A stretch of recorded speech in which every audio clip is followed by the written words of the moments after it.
Direct indirect speech एक असं chapter की जे एमपीएससी मध्ये 2 प्रश्न, आपल्या सरळ सेवामध्ये 2 प्रश्न, 1 ते 2 प्रश्न, शिक्षक भरतीमध्ये 2 प्रश्न, बँकिंग मध्ये सुद्धा 1 ते 2 प्रश्न या डायरेक्ट इनडायरेक्ट स्पीच टॉपिकवर ते पाहायला मिळतात.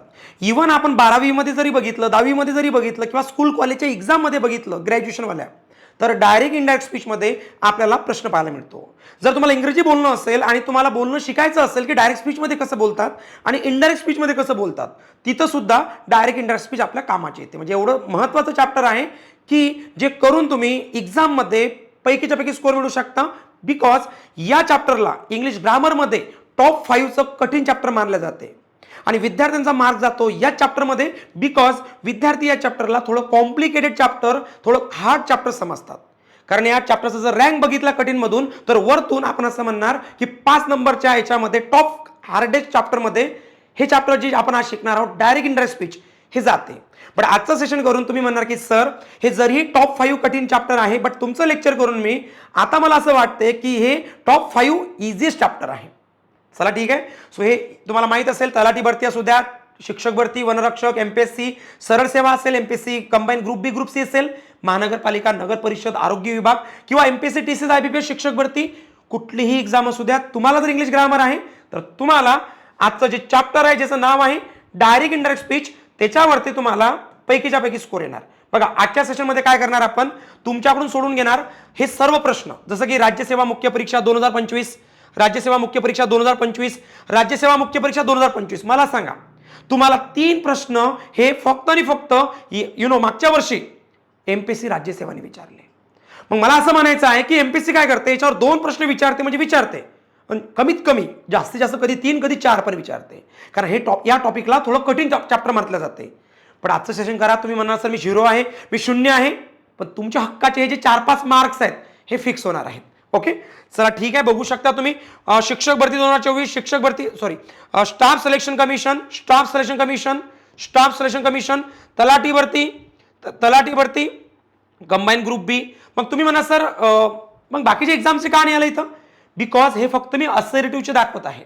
मग इंटरॉगेटिव्ह आहे, एक्सक्लेमेटरी आहे, इम्पॅरेटिव्ह आहे, त्याच्यामध्ये ते क्वेश्चन आलेले आहेत.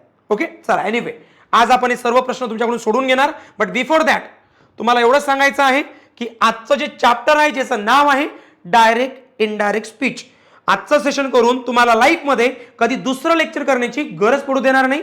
कारण हे जे चॅप्टर्स आहे हे अगदी 0 पासून मी तुम्हाला शिकवणार आहे. मी जेवढं सांगतो तेवढं फॉलो करा. जे तुम्ही आतापर्यंत पुस्तकातून शिकलेले आहात, जे तुम्ही कुठेतरी यूट्यूब चॅनलला बघून तुमच्या माइंडमध्ये काही थेरी असेल, काही कन्सेप्ट असतील किंवा एक्स्ट्रा डेटा जो कुठून तुम्ही घेतला असेल, मी तुम्हाला रिक्वेस्ट करेन तो फर्स्ट ऑफ ऑल इरेज करा, डिलीट करून टाका तुमच्या माइंडमधून. कारण माझा उद्देश असेल जर क्वेश्चन समोर आला ना तर तुम्हाला 100% उत्तर देता येईल, इव्हन तुम्ही इंग्लिशमध्ये 0 असाल. बट कंडिशन एकच आहे, तुम्ही जो अदर कोणाचा काही डेटा घेतला असेल, थेरी घेतली असेल, जे काही तुमच्याकडे रूल्स असतील ते डोक्यातून काढून टाका. कारण तुम्हाला माहित असेल आपले रूल्स, आपल्या टेक्निक्स थोड्या वेगळ्या असतात. मग ते कन्फ्युजन होते, मग तुम्ही म्हणा सर हे करू की ते करू असं होते. माझा उद्देश एवढाच आहे, प्रश्न समोर आहे, सेकंदात उत्तर देता येईल. चला मग असं गृहीत धरूया की सर आता आम्हाला डायरेक्ट इनडायरेक्ट स्पीच बद्दल काहीच माहित नाही, आम्ही ब्लँक आहोत. आता सुरुवात करूया. बघा आपला जे चॅप्टर आहे त्याचं नाव आहे डायरेक्ट इनडायरेक्ट स्पीच, ज्या चॅप्टरला आपण आज शिकणार आहोत. Okay so direct indirect speech जे चॅप्टर आहे, स्पीच म्हणजे पुस्तकाच्या भाषेमध्ये कथन, तर आपल्या भाषेमध्ये वाक्य. समजलं तुम्हाला? वाक्य स्पीच म्हणजे कथन म्हणणार का, प्रत्यक्ष अप्रत्यक्ष कथन नाही. आपल्या भाषेमध्ये म्हणणार की प्रत्यक्ष अप्रत्यक्ष वाक्य. कथन म्हणजेच काय, स्पीच म्हणजेच काय, वाक्य. मग जर का तुम्हाला वाक्यांचे प्रकार माहित असतील तरच तुम्हाला हे चॅप्टर व्यवस्थित समजेल, अदरवाईज समजणार नाही. मग आपलं पहिलं काम काय, आपलं पहिलं काम असलं पाहिजे वाक्यांचे प्रकार समजून घेणे. ओके आता वाक्यांचे प्रकार समजून सांगण्या अगोदर तुम्हाला डायरेक्ट काय इनडायरेक्ट काय हे सुद्धा समजून घेणं गरजेचं आहे, ते सुद्धा लगेच सांगतो. बघा डायरेक्ट जर मला बोलायचं असेल तर मी असं बोलतो, तो म्हणाला, एक व्यक्ती आहे कोणीतरी, तो म्हणाला comma into double inverted comma, काय म्हणाला तो म्हणाला लगेच चालू करूया आपण, एक एक्झाम्पल घ्या आणि लगेच निघून जाऊया पुढे. तो म्हणाला मला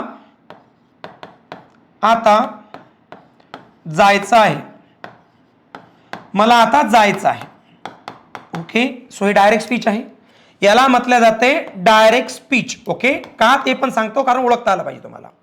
हेच वाक्य इनडायरेक्ट स्पीच मध्ये कसं जाते ते बघा. आता जर हे वाक्य इनडायरेक्ट स्पीच मध्ये बोलायचं झालं तर आपण असं म्हणतो की तो म्हणाला की त्याला तेव्हा जायचे होते. आणि शेवटी काय येणार, शेवटी फक्त फुल स्टॉप येणार. तुम्ही काय नोटीस केलं, तुम्ही हे नोटीस केलं की फर्स्ट ऑफ ऑल ओळखा की ते डायरेक्ट स्पीच आहे की इनडायरेक्ट स्पीच आहे. सर आम्हाला ओळखताच येत नाही की वाक्य डायरेक्ट स्पीच आहे की इनडायरेक्ट स्पीच आहे. 100% ओळखता येईल. बघा, डायरेक्ट स्पीच म्हणजे जे वाक्य कशामध्ये येते, दुहेरी अवतरण चिन्ह, ज्याला इंग्लिशमध्ये आपण म्हणतो डबल इन्व्हर्टेड कॉमा किंवा डबल कोटेशन मार्क. समजलं? हा जो डबल कोटेशन मार्क किंवा डबल इन्व्हर्टेड कॉमा आहे, याचा अर्थ असा होतो, हा जो तो व्यक्ती आहे, या तो व्यक्तीच्या तोंडातून हे शब्द जसेच्या तसे निघाले म्हणून याला डायरेक्ट स्पीच म्हणतात. समजलं? एवढं सोपं आहे. डायरेक्ट स्पीच म्हणजे एखाद्या व्यक्तीच्या तोंडातून निघालेले शब्द जसेच्या तसे एका लॉकमध्ये, एका दुहेरी अवतरण चिन्हामध्ये बंद करून लिहिणे. एवढं सोपं आहे. ओके. आणि सर इनडायरेक्ट स्पीच म्हणजेच काय? इनडायरेक्ट स्पीच म्हणजे हे जे त्याच्या तोंडातून निघालेले शब्द आहेत हे जसेच्या तसे न मांडता आपल्या शब्दामध्ये घेऊन त्याच्यामध्ये आपल्या शब्दामध्ये लिहिणे. फक्त अर्थ तो राहणार, शब्द आपले राहतील. म्हणजे बाहेर एक मुलगा होता, तो मला म्हणाला आता मला जायचं आहे, मी तुमच्यासोबत बोलत आहे, एक बाहेरचा व्यक्ती आला आणि तो मला म्हणाला की सर मला आता जायचं आहे. आता हे वाक्य मी तुमच्यासोबत दोन प्रकारे सांगू शकतो. एक तर डायरेक्ट सांगणार, एक तर मी माझ्या शब्दात घेऊन सांगेल. मी डायरेक्ट कसं सांगेल, हा तो मला म्हणाला मला आता जायचं, म्हणजे मला नाही, हे त्याचे शब्द आहेत. तो मला म्हणाला मला आता जायचं आहे, म्हणजे मला नाही. समजलं असेल तुम्हाला? आता हे डायरेक्ट स्पीच होती. आता मी इनडायरेक्ट स्पीच मांडतो. इनडायरेक्ट स्पीच कशी होणार? इनडायरेक्ट स्पीच होणार की तो मला म्हणाला की त्याला, मला नाही, हे माझे शब्द आहेत. आता तो मला म्हणाला की त्याला तेव्हा जायचं होतं. हे झाले त्याचे शब्द, हे झाले त्याचं सेंटेन्स पण माझ्या शब्दामध्ये. सो समजलं असेल डायरेक्ट स्पीच काय, इनडायरेक्ट स्पीच काय. डायरेक्ट स्पीच कशी ओळखायची? दुहेरी अवतरण चिन्हामध्ये जे वाक्य येते त्याला डायरेक्ट स्पीच म्हणायचं. इनडायरेक्ट स्पीच कशी ओळखायची? की ज्या वाक्यामध्ये दुहेरी अवतरण चिन्ह नसते, शेवटी डायरेक्टली फुल स्टॉप असतो, क्वेश्चन मार्क असतो, एक्सक्लेमेशन मार्क असतो, बट दुहेरी अवतरण चिन्ह नसते. सॉरी मी चुकीच सांगत आहे. फक्त आणि फक्त फुल स्टॉप असतो. आलं लक्षात? आणि जर त्याच्यामध्ये क्वेश्चन मार्क असेल, एक्सक्लेमेशन मार्क असेल तर ते कुठलं वाक्य आहे? डायरेक्ट स्पीच आहे. अगदी सोप्या भाषेमध्ये की ज्या वाक्यात दुहेरी अवतरण चिन्ह असते ते डायरेक्ट स्पीच आणि ज्याच्यात नसते ती इनडायरेक्ट स्पीच. संपलं. एवढं सोपं आहे. आता पुढे चला. सर आता आम्ही 100% ओळखू शकतो की हे डायरेक्ट स्पीच आहे की इनडायरेक्ट स्पीच आहे. एवढं क्लिअर आहे. अगदी झिरोवाला विद्यार्थी सुद्धा ओळखू शकतो. आता पुढे चला. पुढे जाऊन तुम्हाला काय करायचं आहे? आपल्याला शिकायचं आहे डायरेक्ट स्पीच म्हणजे डायरेक्ट वाक्य, इनडायरेक्ट स्पीच म्हणजे इनडायरेक्ट वाक्य. याला दुसरे पण नाव आहेत. रिपोर्टेड स्पीच म्हणजे डायरेक्ट इनडायरेक्ट स्पीच. नरेशन म्हणजेच डायरेक्ट इनडायरेक्ट स्पीच. कन्फ्यूज नका हो. Change the narration, change the reported speech, direct indirect speech, हे तिन्ही नाव म्हणजेच काय? Direct indirect speech. ओके. मग आता आपण काय करणार? आता आपण हे समजून घेणार की तुम्हाला जर स्पीच म्हणजे काय सर? स्पीच म्हणजे कथन, पण आपल्या भाषेमध्ये त्याला वाक्य म्हणतो. आपल्या पुस्तकाची भाषा नाही पाहिजे. काय करतं त्या भाषेला जे पुस्तक जे एक्झाम मध्ये येत नाही, म्हणून आपल्याला समजणं महत्वाचं आहे. स्पीच म्हणजे वाक्य आणि वाक्यांचे प्रकार किती असतात हे जर तुम्हाला आलं तरच तुम्हाला डायरेक्ट इनडायरेक्ट स्पीच समजणार. क्लिअर? या आता मुद्द्यावर. सो आता प्रश्न असा आहे की वाक्यांचे एकूण किती प्रकार असतात बरं सर? एकूण वाक्यांचे किती प्रकार असतात? तर एकूण वाक्यांचे 4 प्रकार असतात. बघा सर्वांनी, ज्या वाक्याची सुरुवात सब्जेक्टनी होते आणि नंतर वर्ब येतो, डोळे बंद करून सांगायचं ते वाक्य कशाचं आहे? असर्टिव्हचं आहे. आय होप सर्व विद्यार्थ्याला सब्जेक्ट आणि वर्ब समजते. नसेल समजत तर आपलं पहिलं लेक्चर बघा, बेसिक वाला. ज्या वाक्यामध्ये एंडिंगला क्वेश्चन मार्क येते त्याला म्हणायचं इंटरोगेटिव्ह सेंटेन्स म्हणजे प्रश्नार्थक वाक्य. असर्टिव्ह वाक्य, असर्टिव्ह सेंटेन्स म्हणजे विधानार्थी, जिथं स्टेटमेंट असते.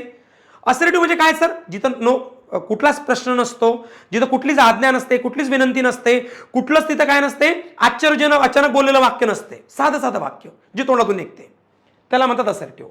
इंटरोगेटिव्ह म्हणजे जिथं प्रश्न विचारतो काहीतरी कोणाला, इंटरोगेटिव्ह सेंटेन्स. सर एक्सक्लेमेटरी म्हणजे अचानक काहीतरी भाव क्रिएट होतो, अचानक आनंद, अचानक दुःख, अचानक सरप्राईज होतो, आपण अचानक काहीतरी होते, सडनली काहीतरी चेंज होतो, त्याला म्हणतात एक्सक्लामेटरी सेंटेन्स. आणि इम्पेरेटिव्ह सेंटेन्स म्हणजे काय? इम्पेरेटिव्ह सेंटेन्स म्हणजे जिथं आपण काय करतो, समोरच्या व्यक्तीला आज्ञा देतो. समोरच्या व्यक्तीला जर आज्ञा दिली आपण किंवा रिक्वेस्ट केली किंवा सजेशन दिलं, ऍडवाइस केली, तर त्याला म्हटलं जाते इम्पेरेटिव्ह सेंटेन्स. क्लिअर? संपूर्ण इंग्लिशमध्ये वाक्यांचे फक्त 4 प्रकार असतात. तुम्हाला माहित आहे, आपण जर वाक्य शिकतो ना, तर वाक्यांचे 4 प्रकार जे आहेत असे ओळखायचे असतात. मग जर तुम्ही म्हणाल येस सर आता मी ओळखू शकतो वाक्यांचे 4 प्रकार. असर्टिव्ह म्हणजे सुरुवात subject verb, interrogative question mark, exclamatory शेवटी एक्सक्लेमेशन मार्क, आणि इम्पेरेटिव्ह म्हणजेच काय? सुरुवातीला क्रियापदाचा पहिला फॉर्म येणे, सुरुवातीला डोंट येणे, सुरुवातीला लेट येणे, सुरुवातीला प्लीज येणे. सुरुवातीला मी शिकवलं डायरेक्ट स्पीच आहे की इनडायरेक्ट स्पीच आहे कसं ओळखायचं. क्लिअर आहे?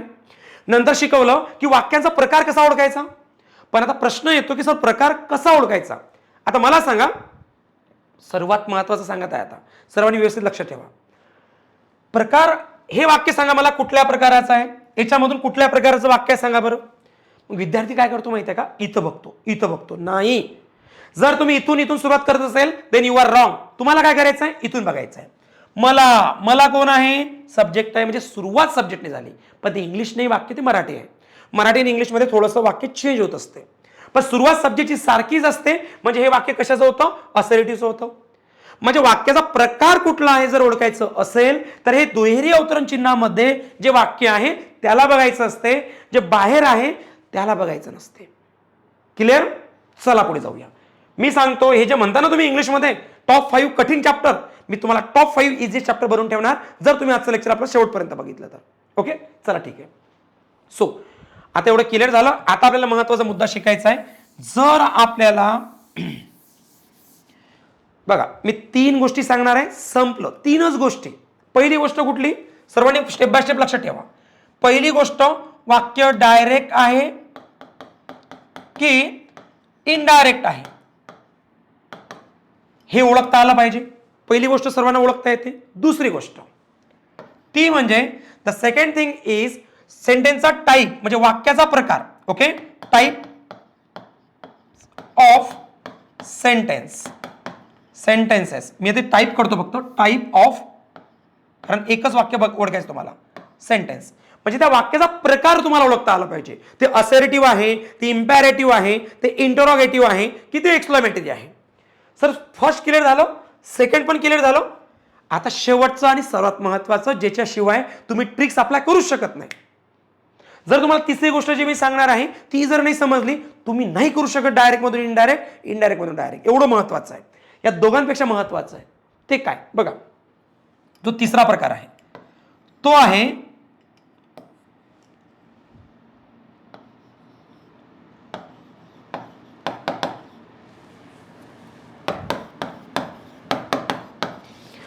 पाच मुख्य टॉपिक, आणि त्याच्यामधले तुम्हाला किती यायला पाहिजे, फक्त 3 यायला पाहिजे, कंपल्सरी आहे. म्हणजे मी आता तुम्हाला काही 5 टॉपिक सांगणार आहे. हे 5 टॉपिक जर तुम्हाला आले त्यातले 3च यायला पाहिजे फक्त. संपलं, बाकी काहीच करण्याची गरज नाही. चला बघूया आपण आता कशा पद्धतीने हे करू शकतो सर्व. ओके सर, हे 100% क्लिअर होतं, हे 100% क्लिअर होतं. मला प्रॉब्लेम इथं आहे, हे 5 टॉपिक कुठले आहेत बरं सांगतो. बघा सर्वांनी 5 टॉपिक कुठले आहेत. तुम्हाला रिपोर्टिंग वर्ब मध्ये चेंज करता आला पाहिजे, तुम्हाला कंजंक्शन मध्ये चेंज करता आला पाहिजे, तुम्हाला प्रोनाउन मध्ये चेंज करता आला पाहिजे, तुम्हाला टेन्स मध्ये चेंज करता आला पाहिजे, आणि तुम्हाला वाक्य असे शब्द की जे काय दाखवतात, जे शब्द तुम्हाला टाइम दाखवतात किंवा प्लेस दाखवतात त्या शब्दामध्ये चेंज करता आला पाहिजे. बस हे 5च बदल तुम्हाला आले पाहिजे. तुम्ही म्हणा सर थोडंसं कठीण वाटत आहे मला. बघा जी गोष्ट कठीण असते ना ती खूप सोपी पण असते जर प्रॉपर वेने गेले तर. बघा कसं सांगतो तुम्हाला. याच्यातलं सर्वात महत्वाचा फोकस ठेवायचा तो म्हणजे टेन्स मध्ये. मी काय म्हणतो लक्षात येत आहे का, म्हणजे आरवी आयोग बदलू शकतो. जिथं दिलेला आस्क तिथं आरवी इन्क्वायर्ड, क्वेश्चन हे करू शकतो. तुम्ही मला असं समजत नाही तुम्ही काय बोलत आहे. म्हणजे मला असं म्हणायचं आहे की जे आरवी मध्ये बदल करायचा असतो आपल्याला त्याच्यावर जास्त फोकस ठेवू नका. कारण आयोग काय करतो, त्याच्या जाळ्यामध्ये अडकवण्यासाठी तुम्हाला नवीन नवीन आरवी देतो. मग तो जर नवीन नवीन आरवी देत असेल तर आपण आरवीकडे बघायचंच नाही. आपलं काम काय आहे, कोणाकडे बघणं, टेन्सकडे बघणं. मग पहिलं आणि सर्वात महत्वाचं चेंज इन टेन्स हे तुम्हाला 100% आलं पाहिजे. सेकंड थिंग की जे आयोग नाही बदलू शकत, माहित आहे सिंपल प्रेझेंटचा सिंपल पास्टच होतो आणि आयोगाने किती ठरवलं की मला बदलवायचं आहे, नाही करू शकत आयोग काही. इथं आयोगाचं काही चालू शकणार नाही. जो तुमचा पेपर काढणार त्याचं काही चालू शकणार नाही, कारण त्याचा बदलच होत नाही. जे फिक्स आहे ते फिक्स आहे. पण इथं तो स्मार्टनेस वापरू शकतो, म्हणून त्याला नका बघू, याला बघा. बघा तुम्ही कसं सेकंदात उत्तर देणार. सेकंड थिंग आहे की चेंज इन कंजंक्शन. हा आयोग चेंज करूच शकत नाही. आयोगाने किती ठरवलं की मला याच्यात चेंज काही करायचं आहे, विद्यार्थ्याला कन्फ्यूज करायचं आहे, नाही करू शकत. म्हणून आपलं काम काय आहे, आपलं काम आहे 1 नंबरला टेन्स ठेवणे आणि 2 नंबरला कंजंक्शन ठेवणे. एवढं बघून तुम्ही तुमचं उत्तर ऑलमोस्ट 70 to 80% तुमचं उत्तर तुमच्या समोर असेल. 70 to 80%. आता उरलेले जे 20 to 30% आहेत, त्यासाठी तुम्हाला गरज लागते ती म्हणजे कधी कधी काय वर्ड्स, कधी कधी एक्स्ट्रा वर्ड्स आलेले असतात. ओके, वर्ड्स पण सांगतो, हे सुद्धा वर्ड्स आयोग जास्त चेंज नाही करू शकत. आणि नंतर असतो प्रोनाउन मधला बदल. आणि आरवी ठेवायचा शेवटी, कारण सर्वात जास्त आरवी वरतीच आयोग तुम्हाला कन्फ्युज करू शकतो. फर्स्ट ऑफ ऑल सर शब्द कशाचा समजून सांगा एकदा. चला मी सर्व समजून सांगतो आता की आरवी काय, कंजंक्शन काय, प्रोनाउन काय, टेन्स काय, वर्ड काय, आणि नंतर आपण प्रश्नाची उत्तरे द्यायला सुरुवात करू. थोडंसं थेरी जास्त घेते आज, बिकॉज हे चॅप्टर थोडंसं कठीण अकॉर्डिंग टू द स्टुडंटच्या मताप्रमाणे कठीण आहे. माझ्या मताप्रमाणे तुम्ही जर प्रॉपर घेतलं तर सर्वात सोपं चॅप्टर आहे. ओके, बघा आता आपण काय करणार, हे 5ही टॉपिक मी तुमच्या समोर आणतो. एक ओव्हरलुक, एक विदिन 5 मिनिट्स सर्व काही सांगतो, नंतर प्रश्न घेऊया. बघूयात कसं. तर आता पहिला 5 बदल आहेत ना. पहिला बदल चेंज इन रिपोर्टिंग वर्ब, हा असतो पहिला बदल. दुसरा चेंज इन कंजंक्शन मध्ये बदल कसा करायचा, हा असतो दुसरा. तिसरा चेंज इन प्रोनाउन मध्ये बदल, हा असतो आपला तिसरा बदल. आणि चौथा चेंज इन टेन्स मध्ये बदल, हे असतात टेन्स मध्ये बदल. पाचवा आणि शेवटचा चेंज इन वर्ड्स, असे शब्द की जे टाइम आणि प्लेस दाखवतात. संपलं. आता तुम्ही म्हणा सर एवढं काही पाठांतर करावं लागते का? नाही, एवढं नाही करावं लागत. जेवढं तुम्हाला दाखवलं ना मी, एवढं करण्याची गरज नाही. सांगतो कसं, तर थोडा वेळ द्या मला. बघा आता हे जे 5 टॉपिक आहेत, या 5 टॉपिकला तुम्हाला चेंज करायचा असतो. म्हणजे जेव्हा तुम्ही डायरेक्ट मधून इनडायरेक्ट मध्ये जाता, हे चेंजेस कसे करायचे स्टेप बाय स्टेप सांगतो. सर्वात फर्स्ट सांगू, रिपोर्टिंग वर्ब मध्ये जर वाक्य असर्टिव्ह असेल तर त्याच्यामध्ये येतो सेड, त्याच्यामध्ये येतो, लिहून घ्या, नोट डाऊन करून घ्या सर्वांनी, सेड टू, त्याच्यामध्ये येतो टोल्ड. अशा पद्धतीचे रिपोर्टिंग वर्ब लागतील. जेव्हा तुम्ही डायरेक्ट मधून इनडायरेक्ट मध्ये जाणार तेव्हा त्याच्यामध्ये सेड टू, टोल्ड हे रिपोर्टिंग वर्ब तुम्हाला पाहायला मिळतील. जर वाक्य इंटरोगेटिव्हचं असलं तर त्याच्यामध्ये रिपोर्टिंग वर्ब पाहायला मिळेल तुम्हाला आस्क. जर ते वाक्य एक्सक्लेमेटरीचं असलं तर त्याच्यामध्ये रिपोर्टिंग वर्ब पाहायला मिळेल तुम्हाला एक्सक्लेम्ड. जर ते वाक्य इम्पेरेटिव्हचं असलं तर तिथं तुम्हाला रिपोर्टिंग वर्ब पाहायला मिळेल रिक्वेस्टेड. जर विनंतीवाला वाक्य असलं तर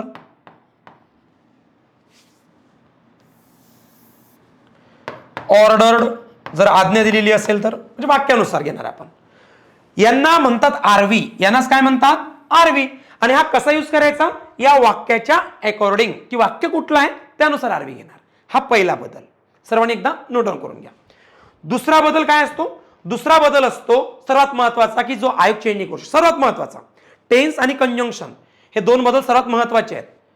असर्टिव्ह जर असेल तर वाक्य कशाने जोडायचं, दॅटनी जोडायचं.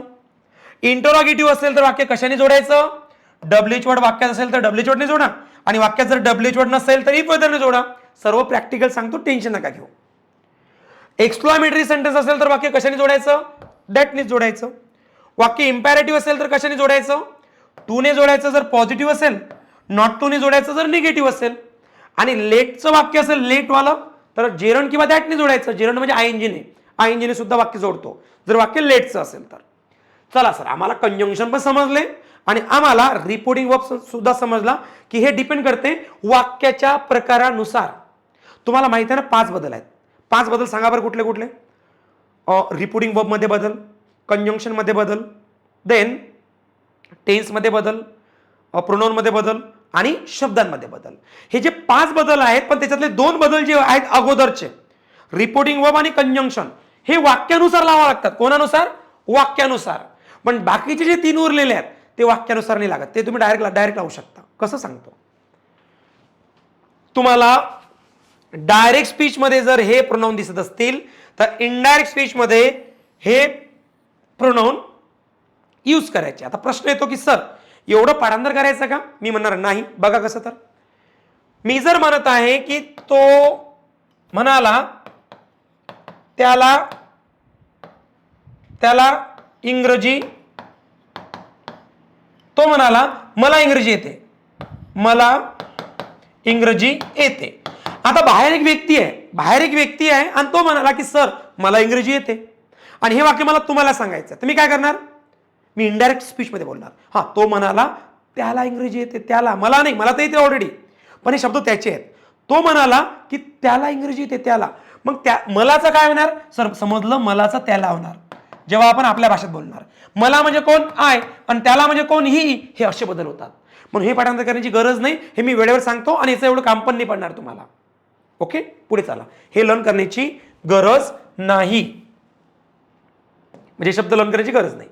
सर्वात महत्वाचं की जे तुम्हाला करावं लागते, म्हणजे करावंच लागते, ते म्हणजे टेन्सेस. बघा, डायरेक्ट स्पीचचं वाक्य असेल V1 V5 डू डज असेल तर इनडायरेक्ट स्पीच मध्ये जाताना V2 लागतो. डायरेक्ट स्पीच असेल आणि V2 किंवा डीड असेल तर इथं जाताना हॅड प्लस V3 लागतो. एक काम करा, याचा एकदा स्क्रीनशॉट घ्या, कारण आता जेवढे मी प्रश्न सोडवणार ना, तुम्ही कसं सेकंदात उत्तर देणार बघा. एकदा स्क्रीनशॉट सर्वांनी घ्या. सो आय होप सर्वांनी स्क्रीनशॉट घेतला असेल. आता बघा, मला काय म्हणायचं आहे, कुठलाही प्रेझेंट टेन्स आला तर त्याचा पास्ट टेन्स होतो, पण जर का पास्ट टेन्स आला तर पास्ट समोरचा होतो, हॅड प्लस V3. मग इथं हॅड प्लस V3 येऊ शकतो का? नाही येऊ शकत. आला तर सेम राहतो. ॲमेझॉन V4 असेल तर त्याचा वॉजवर V4 होतो, आणि वॉजवर V4 आला तर मग त्याचा हॅडबिन V4 होतो. मग हॅडबिन V4 आला तर नाही बदल होत, म्हणून मी तो इकडे घेतला नाही. जे शब्द मी इकडून इकडे घेतले नाही, समजून जायचं त्याचा बदल होत नाही, ते सेम ठेवायचं असते. हॅवॅज प्लस V3 असेल तर had plus V3, have has been plus V4 असेल तर had been plus V4, shall will असेल तर शुड वुड, कॅन असेल तर कुड, मे असेल तर माइट, आणि मस्ट असेल तर मस्टच राहतो किंवा हॅड टू घेत असतो. काय शिकायला मिळालं आपल्याला? हे शिकायला मिळालं की डायरेक्ट स्पीच मध्ये जर एखादं वाक्य प्रेझेंट मध्ये असेल तर त्याचं आपण काय करतो? पास्ट मध्ये नेतो वाक्य. पण ते वाक्य जर ऑलरेडी पास्ट मध्ये असेल तर आपण त्याच्या समोरचा पास्ट करतो. समोरचा म्हणजे जर तो शेवटचा नसेल तर. ओके, ते पण समजून घेऊ कसं. तर हे आपल्याला शिकायला मिळालं इथं. शेवटचा बदल काय असतो? शेवटचा बदल असतो असे शब्द की जे प्लेस आणि टाइम दाखवतात. एक्झाम्पल, मला जर म्हणायचं आहे की इथं येऊन कोणी शिकू शकते का? तुम्ही बोला बरं हे वाक्य. तुम्ही म्हणा सर तुमच्या जवळ तिथं येऊन कोणी शिकू शकते का? कारण मी तर इथून बोललो, पण तुम्ही काय बोलतात? तिथून. कारण हे प्लेस आहे, प्लेस चेंज होते ना. माझ्यासाठी ही प्लेस इथे आहे, पण तुमच्यासाठी हे प्लेस तिथे आहे. मग असे शब्द की जे प्लेसच्या रिलेटेड आहेत किंवा टायमाच्या रिलेटेड आहेत. मला म्हणायचं की आता मी तुम्हाला डायरेक्ट इनडायरेक्ट स्पीच शिकवत आहे, पण हेच वाक्य तुम्ही नंतर बोला बरं. हां सर आम्हाला तेव्हा डायरेक्ट इनडायरेक्ट स्पीच शिकवत होते. म्हणजे काळामध्ये पण बदल, टायमामध्ये पण बदल, आणि जे शब्द तुम्हाला प्लेस दाखवतात त्या शब्दामध्ये सुद्धा बदल. ओके, मग आपण असं म्हणू शकतो की इथे असेल तर तिथे, हा असेल तर तो, दीज असेल तर दीज म्हणजे हे असेल तर ते, आता असेल तर तेव्हा, म्हणजे जे शब्द टाईप आणि प्लेस दाखवतात त्यांच्यामध्ये बदल करायचा. संपलं, बाकी काहीच नाही. 3 महत्वाच्या गोष्टी होत्या. 3 महत्वाच्या गोष्टी कुठल्या कुठल्या एकदा परत सांगतो. बघा, सर्वात फर्स्ट तुमचं काम असते डायरेक्ट स्पीच आहे की इनडायरेक्ट स्पीच आहे हे ओळखणे. ही पहिली गोष्ट जी तुम्हाला करावीच लागेल. दुसरी गोष्ट सेंटेन्सचा टाइप्स म्हणजे वाक्यांचा प्रकार. ओके, टाइप्स कुठला आहे, वाक्याचा प्रकार कुठला आहे हे तुम्हाला ओळखणे. आणि नंतर आहे 5 टॉपिक्स. जे 5 टॉपिक्स मी तुम्हाला सांगितले त्याच्यावर फोकस. झालं, संपलं. म्हणजे तुम्ही डायरेक्ट मधून इनडायरेक्ट आणि इनडायरेक्ट मधून डायरेक्ट विदिन अ सेकंड करू शकता. एक काम करा, पहिले 4-5 प्रश्न मला सोडू द्या आणि नंतरचे प्रश्न बघा तुम्ही कसं उत्तर फटाफट देसाल. आणि तुम्ही म्हणा सर माझी इंग्लिश 0 होती तरी सुद्धा हा जो टॉपिक होता मी तर त्याला आता काही समजत नाहीये, कुठलाही प्रश्न येऊ द्या, आणि या टॉपिकवर जास्त क्वेश्चन येतात कारण त्याला कठीण मानले जाते. काही कठीण नाहीये. बघा तुम्ही आता मला काही समजत नाही, मी ब्लँक आहे, माझ्या माइंडमध्ये फक्त 3 गोष्टी आहेत ज्या आपण आता बघितल्या. ओके, ह्या वाला 3 गोष्टी. सो फर्स्ट ऑफ ऑल ओळखा हे वाक्य डायरेक्ट स्पीच आहे की इनडायरेक्ट आहे. सर हे दुहेरी अवतरण चिन्हामध्ये आहे. क्लिअर झालं? किती सोपं आहे. इव्हन पहिल्या वर्गातला विद्यार्थी सुद्धा ओळखू शकतो की सर तुम्ही सांगितलं होतं की असं आलं म्हणजे त्याला डायरेक्ट नाव द्यायचं आणि असं जर नाही आलं तर त्याला इनडायरेक्ट नाव द्यायचं. किती सिंपल आहे. ओके, पहिला कन्सेप्ट आपण क्लिअर केला. पहिली जे काही स्टेप होती कंप्लीट केली की यस सर हे डायरेक्ट स्पीच आहे, आपल्याला इनडायरेक्ट करायचं आहे. तसं त्यांनी दिलेलं आहे. कधी कधी देत नाहीत ते आपल्याला, पण इथं त्यांनी दिलेलं आहे की इनडायरेक्ट स्पीच करा, इनडायरेक्ट स्पीच करेक्ट निवडा. कधी कधी देणार नाही तुम्हाला, मग तेव्हा हे काम पडेल तुम्हाला. पुढे चला. सेकंड स्टेप काय आहे. आता वाक्याचा प्रकार ओळखा. वाक्याचे एकूण 4 प्रकार असतात. Assertive, imperative, interrogative, exclamatory. मग आता हे वाक्य कुठलं आहे. वाक्याचा प्रकार इथूनच ओळखायचा. इथून नाही, इथून अवतरण चिन्हाच्या आतमध्ये. सर हा वी असतो ना, हा वी सब्जेक्ट असतो. हा वर हॅव्हिंग हा आपला वर्ब आहे. म्हणजे सब्जेक्ट प्लस वर्ब असेल तर त्या वाक्याला आपण काय म्हणतो, तर त्या वाक्याला म्हणतो आपण असर्टिव्ह. क्लिअर आहे. म्हणजे सर आम्हाला समजलं आता वाक्य असर्टिव्ह आहे म्हणजे वाक्याचा प्रकार सुद्धा ओळखता आला. म्हणजे हा कन्सेप्ट सुद्धा तुम्ही क्लिअर केला. शेवटचा आता तिसरा टॉपिक होता पास्ट टॉपिक. आणि त्या पास्ट टॉपिक मधून 5चे पण टॉपिक अप्लाय नका करू, फक्त 2 अप्लाय करा. पहिले 2 अप्लाय करा. कुठले कुठले. सुरुवातीला बघायचं कंजंक्शन हे सुरुवातीला बघायचं आणि नंतर बघायचा टेन्स. आणि गरज पडली तर मग तुम्ही 3रा 4था 5वा गरज पडली तर. तसं नाही, गरज पडली तरच. बघा आता सर यस, आता हे मी 100% सांगू शकतो. कारण वाक्य जर असर्टिव्हचं आहे तर 100% कंजंक्शन कुठलं लागतो, दॅट लागतो. क्लिअर आहे. आठवते तुम्हाला. वाक्य जर असर्टिव्हचं असेल तर कंजंक्शन कुठलं लावतो एकदा बघा सर्वांनी. आपण तुम्हाला लिहून दिलं हे बघा. वाक्य जर काय असेल असर्टिव्हचं असेल तर दॅटने जोडा. बघा हे कंजंक्शन्स आहेत. समजत आहे सर्वांना. म्हणजे असर्टिव्हचं वाक्य 100% आपण कशाने जोडणार, तर दॅटने जोडणार. याच्या व्यतिरिक्त दुसरं कुठलंच कंजंक्शन घेणार नाही. एवढं सोपं आहे. आणि आपण होता टॉपिक कठीण आहे. कठीण यासाठी आहे कारण पुस्तकातून शिकला आणि इकडून तिकडून शिकला की ज्याचे काही लिंकच लागत नव्हती, फक्त शिकवणच चालू, म्हणून तुम्हाला समजत नव्हता. ओके चला ठीक आहे. आता बघा आपण काय करू शकतो. Sir yes step by step आणि आम्हाला 100% समजत आहे की आपण कंजंक्शन दॅटच घ्यायचा. ही पहिली गोष्ट. शोधा आता दॅट कुठे कुठे आहे, शोधूया. सर दॅट तर वाक्यात दिलाच नाही त्यांनी. बघा त्यांनी वाक्यात इथं पण दॅट दिला नाही, त्यांनी वाक्यात इथं पण दॅट दिला नाही, त्यांनी वाक्यात इथं पण दॅट घेतला नाही आणि त्यांनी वाक्यात इथं पण दॅट घेतला नाही. सर आता काय करायचं. मग आता कॉम्प्रोमाइज करायचं आपल्याला. कॉम्प्रोमाइज म्हणजे असं तुम्हाला एक सांगू का. तुम्हाला वाटत असेल की सर असं काही नसते का हो की इंग्लिश मधले 100% जे रूल्स असतात ते मी केले म्हणजे पैकीच्या पैकी स्कोर येईल. नाही, असं नसते. का नसते सांगतो. कारण रेफरन्स बुक्स आहेत, कारण खूप मोठे मोठे रायटर्स आहेत. याच्यावर आयोगाने काय केलं, आता जे आजकालच्या स्पर्धा झाल्या, कॉम्पिटिशन वाढलेली आहे, त्यांचं म्हणणं असतं की माहिती आहे मला 100 रूल्स आहेत केले म्हणजे सर्व इंग्लिश क्लिअर होते. बट नाही, मला स्वतःचा रूल बनवायचा एक नवीन. असं कोण ठरवते, जे पेपर काढतात. मग तुम्ही म्हणा सर हे तर इलिगल आहे, मग की हा रूल्सच नाही आहे, पण तरी पण त्यांचं म्हणणं असं चालतंय, त्याचा पण मिनिंग तसा निघतो. आणि हा रूल ऑफिशियली नसतो, पण तो आपल्याला ऍग्री करावा लागतो जस्ट बिकॉज ऑफ आयोग. असा कुठला रूल्स आहे का, मग हा आयोगाने बनवला, मग आपल्याला ऍग्री करावं लागेल की त्यांचं म्हणणं 4 ऑप्शन दिले ना, याच्यातून निवडा. जरी रूल असेल दॅट वापरावा लागतो, पण माझे 4 ऑप्शन्स आहेत. तुमचे काही रूल्स असू द्या, माझे 4 ऑप्शन्स आहेत, तरी सुद्धा तुम्ही उत्तरे काढू शकाल. आयोगाने तुम्हाला किती कन्फ्युज करू द्या.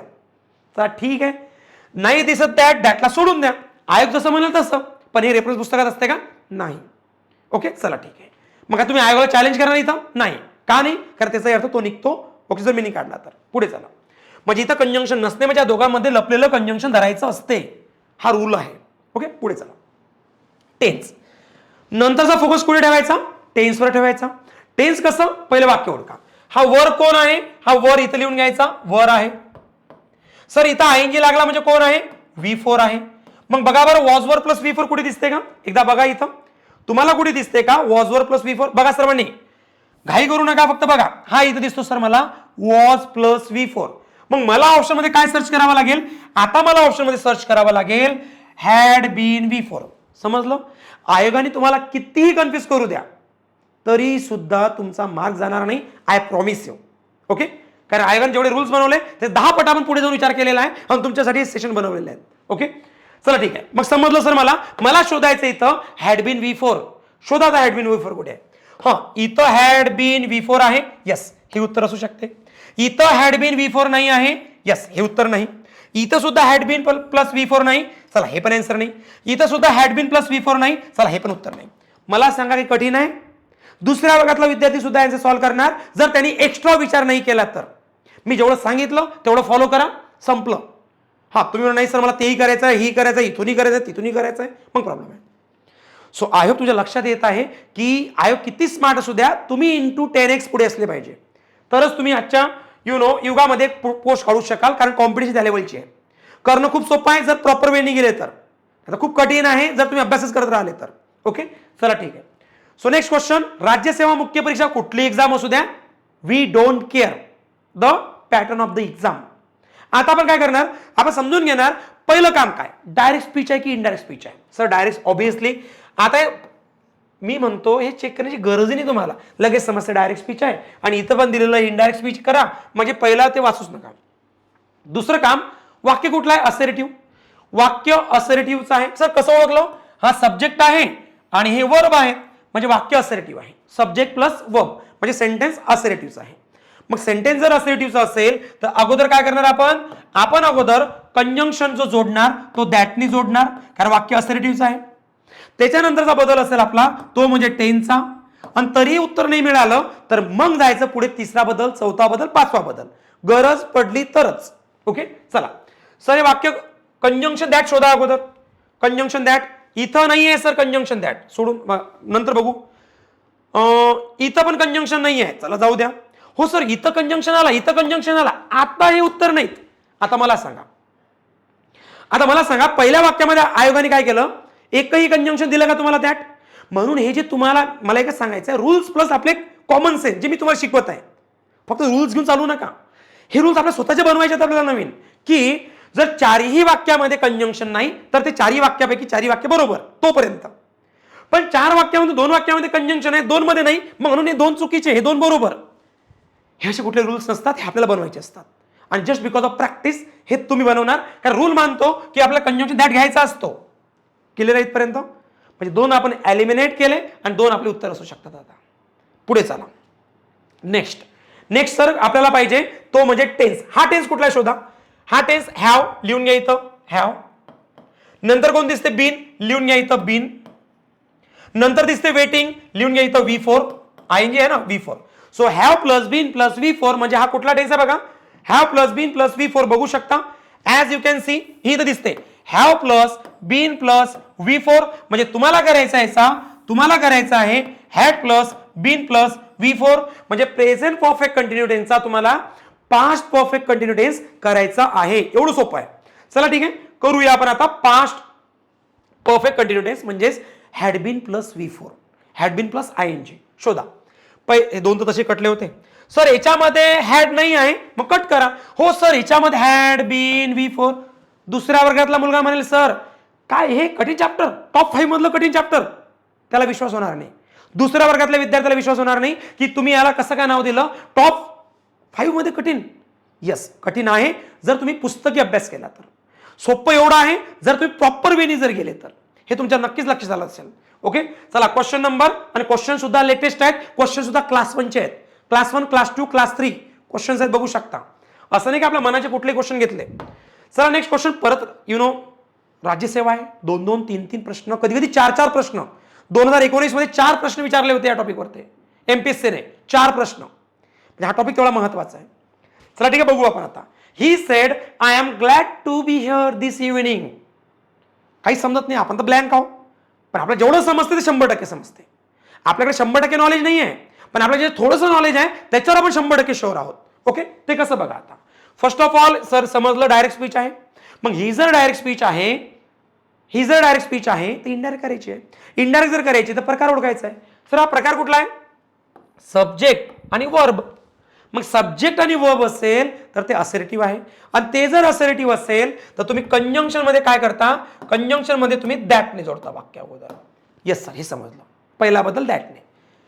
दुसरं तुम्ही काय करता, दुसरं तुम्ही टेन्स बघता. टेन्स म्हणजे ॲमिजार आहे का वॉजवर बघू दे, ॲमिजार आहे का वॉजवर बघू दे, म्हणजे प्रेझेंट आहे का पास्ट करू दे.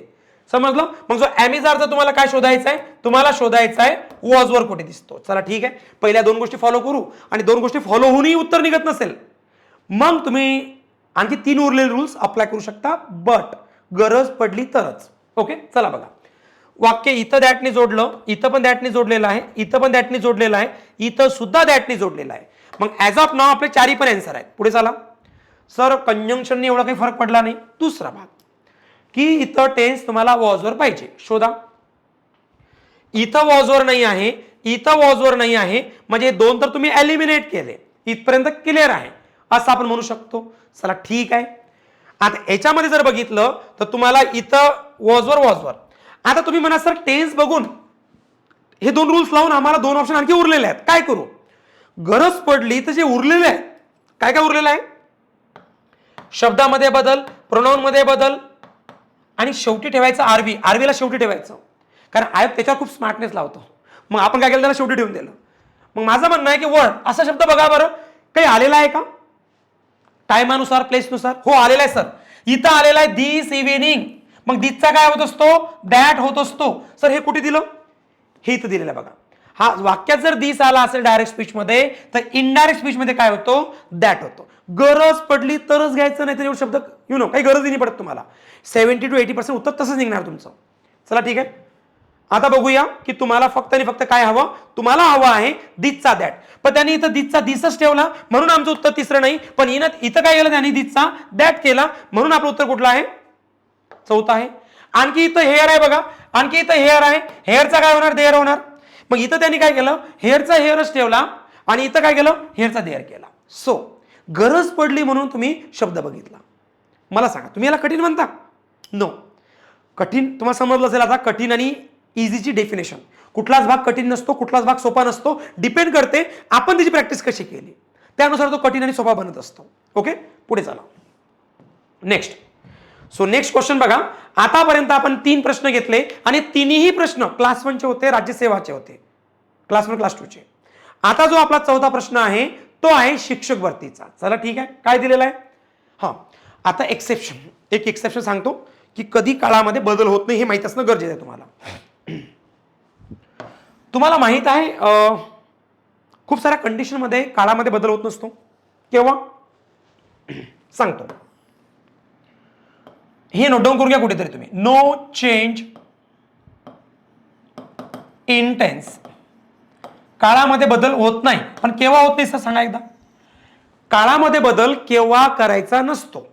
काळामध्ये म्हणजे आपण म्हणतो ना, प्रेझेंट असेल तर पास्ट करा, पास्ट असेल समोरचा पास्ट करा, पण केव्हा होणार नाही सांगतो. जेव्हा युनिव्हर्सल ट्रूथ असेल. तुम्हाला युनिव्हर्सल ट्रूथ समजते का? युनिव्हर्सल ट्रूथ म्हणजे काय बरं नेमकं? युनिव्हर्सल ट्रूथ म्हणजेच त्रिकालवादी सत्य, म्हणजे तिन्ही काळामध्ये त्या वाक्याला तसंच बोललं जाते. एक्झाम्पल, सूर्य गरम आहे, सूर्य गरम आहे, सूर्य गरम आहे. तुम्ही असं तर म्हणणार नाही सूर्य गरम होता, सूर्य गरम आहे, सूर्य गरम असेल, काळात बदल होणार नाही. कारण माहिती आहे, कॉमन सेन्स आहे, तो गरम होता, गरम आहे, गरम असेल, मग काळ बदलवतात कशाला? पृथ्वी गोल आहे, पृथ्वी गोल होती, पृथ्वी गोल असेल, मग पृथ्वी गोलच आहे, काळात बदल होणार नाही. कारण तिन्ही काळामध्ये ते सेमच राहणार आहे. आलं लक्षात? अशा कंडिशन मध्ये की ज्या गोष्टी काय असतात युनिव्हर्सल ट्रूथ किंवा फिक्स असतात. फिक्स म्हणजे सर काय समजलं नाही मला. फिक्स म्हणजे ज्या चेंज होऊ शकत नाहीत. ताजमहल आग्र्यामध्ये आहे. आता मला सांगा, तुम्ही असं म्हणणार ताजमहल आग्र्यामध्ये होतो, आता ते दुसरीकडे गेलं, असं म्हणू शकतो आपण? नाही. तर त्या फिक्स ऍक्शन्स आहेत. किंवा आपण असं म्हणू शकतो सायंटिफिक काहीतरी सायंटिफिक रिझन असेल किंवा सायंटिफिक रिसर्च असेल किंवा सायंटिफिक प्रूव्हन असेल. सायंटिफिक प्रूव्हन म्हणजे पाण्याला जर 100 डिग्री सेल्सिअस पर्यंत आपण हीट केलं तर समोरचं वाक्य प्रेझेंटमध्येच येणार की ते वाफेमध्ये रूपांतर होईल, होईल नाही, फ्युचरमध्ये नाही, होतेच, कारण ते फिक्स आहे. 2 मध्ये 2 टाकले म्हणजे 4 होतील, नाही होतातच. होतील भविष्यामध्ये, कशाला होतील? ते होतातच. हे फिक्स केलेलं आहे सायंटिस्टने, एक्सपर्ट लोकांनी. त्या फिक्स गोष्टी आहेत, त्या प्रूव्हन आहेत. समजलं तुम्हाला? या कंडिशन मध्ये काळामध्ये बदल होत नसतो की ज्या काय असतात, ज्या गोष्टी फिक्स असतात. ओके. आणखी काळामध्ये बदल होत नाही जेव्हा आपण काय म्हणणार, काही म्हणी असतात, प्रोवर्ब म्हणी माहिती ना तुम्हाला? म्हणी असतात, 5 पण बोटे सारखी नसतात, all that fingers are not alike. म्हणजे आपण काय म्हणतो की काळात बदल होणार नाही. ओके, कारण ते प्रोवर्ब फिक्स आहे ना. ते पण आणखी काळात बदल केव्हा होणार नाही? जेव्हा आपला आरवी आरवी समजते का? RV in present. जेव्हा आपला आरवी प्रेझेंट मध्ये असतो. सर आरवी तुम्ही सांगितलं होतं बट विसरलो, सांगतो आरवी म्हणजे काय. आरवी म्हणजे हा आरवी से, सेड, सेज, टोल्ड सांगितलं ना आपण आरवी. सो आरवी जर प्रेझेंट मध्ये असेल तिथं सुद्धा काळात बदल करायचा नाही. आरवी कशामध्ये आता? प्रेझेंट मध्ये आहे. सेज V5 आहे ना, ऍस लागला V5 आहे. V5 आहे म्हणजे प्रेझेंट मध्ये आहे. म्हणजे तुमचा रिपोर्टिंग वर्ब जर प्रेझेंट मध्ये असेल तेव्हा सुद्धा काळात बदल होत नसतो. मग समजलं, या 3 कंडिशन मध्ये काळात बदल करायचा नाही. चला मग आता काळात बदल करणार नाही आपण. मग जो सेज आहे तो सेजच ठेवा. जो सेज आहे तो सेजच ठेवा. जिथं जिथं त्यांनी सेट केलं असेल ते कट करा. पहिली गोष्ट सर मला समजली. वाक्याचा प्रकार कुठला होता? सब्जेक्ट होता, वर्ब होता. म्हणजे हे वाक्य असरेटिव्ह आहे. वाक्य जर असरेटिव्ह आहे तर कंजंक्शन काय घेणार तुम्ही? ऑब्व्हियसली मी काय बोललो, फक्त काळात बदल होणार नाही, बाकीच्या सर्व गोष्टीमध्ये बदल होईल, फक्त काळात बदल नाही होणार. मग सर कंजंक्शन कुठलं घ्यायचं असते? दॅट. चेक करा दॅट कुठे? That that that that. Okay, conjunction झालं. आता टेन्स बघा. टेन्स काय म्हणायचं मला? टेन्स मध्ये बदल करू नका. नका म्हणजेच काय? हा कुठला टेन्स होता? I go to gym. Go कोण असतो तुम्हाला माहित आहे? गो एक V1 असतो आणि V5 असतो. याचा V1 V5 काय होतो? V1 असतो गो आणि V5 असतो गोज. म्हणजे हा कुठला टेन्स असतो? हा प्रेझेंट टेन्स असतो. आलं लक्षात? मग याचा सुद्धा काय असतो? Says present tense. म्हणजे तुम्हाला प्रेझेंट टेन्सच घ्यायचा आहे. गो किंवा गोज, गो किंवा गोज म्हणजे V1 ऑब्लिक V5, गो ऑब्लिक गोज म्हणजे हा प्रेझेंट टेन्स असतो. शोधा आता प्रेझेंट टेन्स कुठे आहे. सर इथं तर त्यांनी फ्युचर टेन्स घेतला, हे उत्तर आपलं नाही. इथं तर त्यांनी वेंट घेतला, हे उत्तर आपलं नाही. इथं त्यांनी गोज घेतला, यस, हा आपला प्रेझेंट टेन्स. इझी आहे. जर तुम्ही प्रॉपर वेनी गेले ना तर हा टॉपिक सर्वात सोपा टॉपिक आहे. प्रॉपर वेनी गेले आणि बाकीच्या गोष्टी माइंड मधून इरेज केल्या तर. पुढे चला. क्वेश्चन नंबर 5 काय म्हणतो बघा. क्वेश्चन नंबर 5 आहे staff selection commission CHSL 2024 shift 2 आणि 3 मधला पेपर आहे, जो TCS ने कंडक्ट केला होता. काय समजते? यस, दुहेरी अवतरण चिन्ह, double quotation mark, double inverted comma आहे. Indirect speech. सर मला डायरेक्ट स्पीच करायचे, काय करू? वाक्याचा प्रकार बघा. सब्जेक्ट आहे, वर्ब आहे, म्हणजेच असरेटिव्ह आहे, म्हणजेच कंजंक्शन काय लागणार? म्हणजेच कंजंक्शन लागणार इथं दॅट. हे तर फिक्स झालं. वाक्य जर तुम्ही म्हणा सर तुम्ही फक्त असरेटिव्हचे वाक्य घेतात का? यस, थोड्या वेळात मी इंटरोगेटिव्हचे घेतो. इंटरोगेटिव्ह नंतर इम्पेरेटिव्ह, एक्सक्लामेटरी ते पण घेणार आहे. कंजंक्शन दॅट शोधूया. या वाक्यात कंजंक्शन दॅट आहे, इथं पण दॅट आहे, इथं पण दॅट आहे, इथं पण दॅट आहे. ओके. नंतर टेन्स शोधा. टेन्स कुठला पाहिजे तुम्हाला? इथं काय दिलं? Will be. मग तुम्ही काय करणार? Would be. विलचा काय होतो? Would be. शोधा वुड बी कुठे. या ऑप्शन मध्ये विल काय केलं त्यांनी? या ऑप्शन मध्ये जर बघितलं तर इथं विलच घेतला, हे तुमचं उत्तर नाही. या ऑप्शन मध्ये विलच घेतला, हे तुमचं उत्तर नाही. कारण माहिती आहे आपल्याला विल असेल, विल किंवा शाल असेल तर वुड शूट करत असतो टेन्सचा बदल. हे दोन्ही उत्तर नाहीत.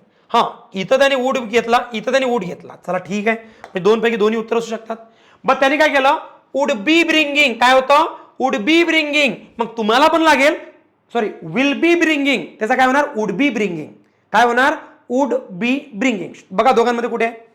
Would be bringing. यस, म्हणजे आपलं उत्तर कुठलं आहे? चौथा. एवढं सोपं आहे, कठीण काहीच नाही याच्यामध्ये. कठीण तर आपल्या विचारांनी बनवलं फक्त. पुढे चला. 5वा प्रश्न घेतला आपण नाही.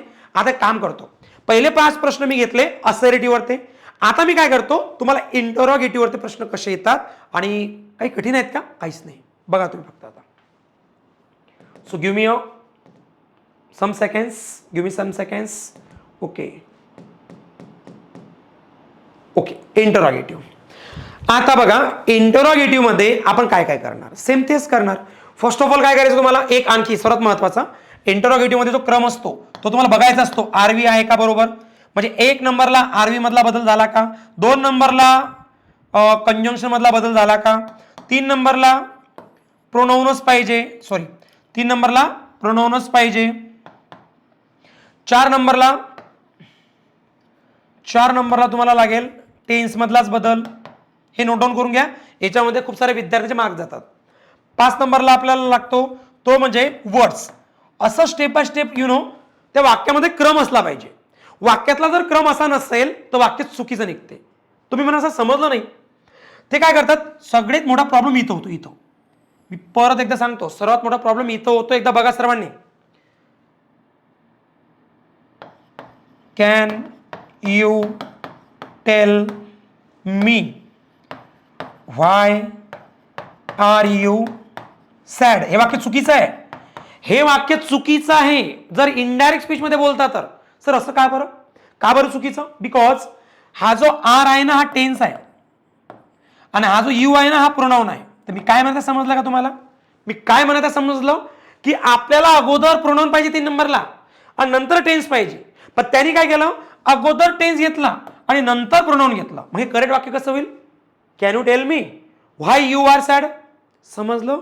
हा क्रम लक्षात ठेवा. RV, conjunction, pronoun, tense, words. Okay, चला मग आता बाकी रूल्स तेच आहेत जे ऑलरेडी शिकवले होते. तुम्हाला माहित आहे मी असं शिकवतो की जास्त पाठांतर करण्याची गरज पडू देत नाही. उलट जे ऑलरेडी छोटंच आहे तेच खूप वेळा रिपीट करतो, जेणेकरून तुमच्या डोक्यामध्ये फिट होते आणि उत्तर सुद्धा सेकंदात मिळतात. बघा आता काय म्हणू शकतो. इनडायरेक्ट स्पीच दिलेला आहे, सांगितलेलं आहे. Where do you want to go नाव? म्हणजे बघा इथं डबल इन्व्हर्टेड कॉमा, इथं डबल इन्व्हर्टेड कॉमा. म्हणजे या वाक्याला बघायचं, वाक्य मागे उद्या पुढे उद्या बघायचं की डबल कोटेशन मध्ये कुठे वाक्य आहे. सर वाक्याच्या शेवटी क्वेश्चन मार्क लागला, मग आता हे वाक्य असर्टिव्ह नाही, आता हे वाक्य आहे इंटरोगेटिव्ह. काही फरक नाही पडत, वाक्य कुठलंही असू द्या काही फरक पडत नाही. बघा काय करणार आपण, सर्वात फर्स्ट जाणार आता कंजंक्शन. तुम्ही म्हणा सर कंजंक्शन कुठलं घ्यायचं असते हो? सांगतो बघा. क्वेश्चन मला वाक्य आलं ना, क्वेश्चन 2 प्रकारचे असतात. क्वेश्चन 2 प्रकारचे असतात. एक प्रश्न असतो ज्याच्यामध्ये सुरुवात डब्ल्यूएच वर्डनी होते आणि एक प्रश्न असतो ज्याची सुरुवात कशाने होते, हेल्पिंग वर्बनी होते. मग कंजंक्शन जर घ्यायचं असेल तुम्हाला, कंजंक्शन जर घ्यायचं असेल तर कशाने घ्यायचं? जर वाक्य डब्ल्यूएच वर्ड वाला असलं तर तोच डब्ल्यूएच वर्ड घेऊन वाक्य जोडा. मी काय म्हटलं समजलं का? तुमचा जो प्रश्न आहे त्याच्यामध्ये जो डब्ल्यूएच वर्ड आलेला आहे तोच तुमचा कंजंक्शनचं काम करेल, तोच डब्ल्यूएच वर्ड तुमचं कंजंक्शनचं काम करेल. पण वाक्य जर तुमचं हेल्पिंग वर्बचं असलं तर आता कंजंक्शन काय घेणार, तर आता कंजंक्शन घेणार इफ किंवा वेदर. काय घेणार आपण? इफ किंवा वेदर यापैकी आपण काय करणार, कंजंक्शन घेणार. बघू आणि समजून घेऊ. आता बघा, हे सांगताना मी एवढं सांगेल, तुम्हाला 100% तुम्ही 0 समजताना स्वतःला, मी स्वतः 0 होतो म्हणून सांगत आहे. 100% इंग्लिशमध्ये स्कोर येतो फक्त आणि फक्त लेक्चर स्टेप बाय स्टेप बघावं लागतात. आपण एक्झॅक्टली कुठे चुकतो आणि ते माझ्यासोबत शेअर करा. ऑलरेडी लेक्चर्स खूप सारे आहेत माझे, स्टेप बाय स्टेप आहेत ॲप्लिकेशनमध्ये. मी तुम्हाला गाईड करू शकतो पैकीच्या पैकी स्कोर आणण्यासाठी. बॉन्ड पेपरवर लिहून देऊन चॅलेंज देऊ शकतो तुम्हाला. तुम्ही जर रेडी असले, दिवसाचा 1 ते 2 तास देत असले, 1 तास इनफ आहे माझ्यासाठी, तुमचा रिझल्ट कमीत कमी 30 दिवसामध्ये, जर तुमची इंग्लिश वीक असेल तर, आणि स्ट्रॉंग आहे तर 7 दिवसात ग्रामर स्ट्रॉंग होते विदिन 7 days. ओके, चला ठीक आहे. सो आता बघू आपण. आता वाक्य काय आहे बघा बरं. सर वाक्याच्या सुरुवातीला डब्ल्यूएच वर्ड आहे. कोण आहे? डब्ल्यूएच वर्ड, ज्याची सुरुवात डब्ल्यू किंवा एच नी होते. मग डब्ल्यूएच वर्ड असेल तर कंजंक्शन काय करणार तुम्ही, तर कंजंक्शन 100% डब्ल्यूएच वर्डच घेणार. शोधा, शोधा वाक्य डब्ल्यूएच वर्डने कुठे जोडलेला आहे, शोधूया आपण आता. सर या वाक्याला डब्ल्यूएच वर्ड घेतलंच नाही, एलिमिनेट करा. सर या वाक्यात व्हेअर होता आणि व्हेअरने वाक्य जोडलेलं आहे. यस, बी वाला आन्सर असू शकते. सर हे वाक्य सुद्धा नाही, पण याच्यात काय घेतलं नाही, वेदर. तुम्हाला माहित आहे वेदर नाही घेऊ शकत. तुम्हाला माहित आहे सर्वांना, आपण वेदर कंजंक्शन नाही घेऊ शकत. काय नाही घेऊ शकत सर? कारण सुरुवात जर हेल्पिंग वर्बने झाली असती, म्हणजे हा जर व्हेअर नसता, हा डू कोण असता, हेल्पिंग वर्ब, इथून जर वाक्याची सुरुवात झाली असती तर तेव्हा मी इफ किंवा वेदर घेतला असता. 2 पैकी काही घ्या, वाक्य बरोबर असतं. पण ऍज ऑफ नाउ इथं वेदर येणार का? नाही येणार. हे वाक्य जर बघितलं तर हे वाक्य सुद्धा कशाने जोडलेलं आहे, हे वाक्य सुद्धा त्यांनी डब्ल्यूएच वर्डनी जोडलेलं आहे. म्हणजे आपला आन्सर कुठलं असू शकते, बी किंवा डी. इथं आहे का कुठे बी आणि डी? हो सर, बी आणि डी दिलेला आहे. ऑल करेक्ट तर नसू शकतात. आपण तसंही बघितलं, ए तर उत्तर नाहीच आहे आणि नंतर सी सुद्धा उत्तर नाही आहे. बाकीचं वाचण्याचं काम पण नाही पडलं, बाकीचं काही करायचं काम सुद्धा पडलं नाही. म्हणून म्हणतो त्या आरबीवर डिपेंड राहू नका. इथं काय केलं त्यांनी, आरबी आज घेतलं आणि इथं आरबी काय केलं, क्वेश्चन घेतलं. आयोग इथंच कन्फ्युज करू शकतो. आयोग कंजंक्शन मध्ये कन्फ्युज जास्त नाही करू शकत. आयोग टेन्स मध्ये थोडं पण कन्फ्युज नाही करू शकत. तरी सुद्धा उत्तर 100% काढू शकता. ओके, पुढे चला.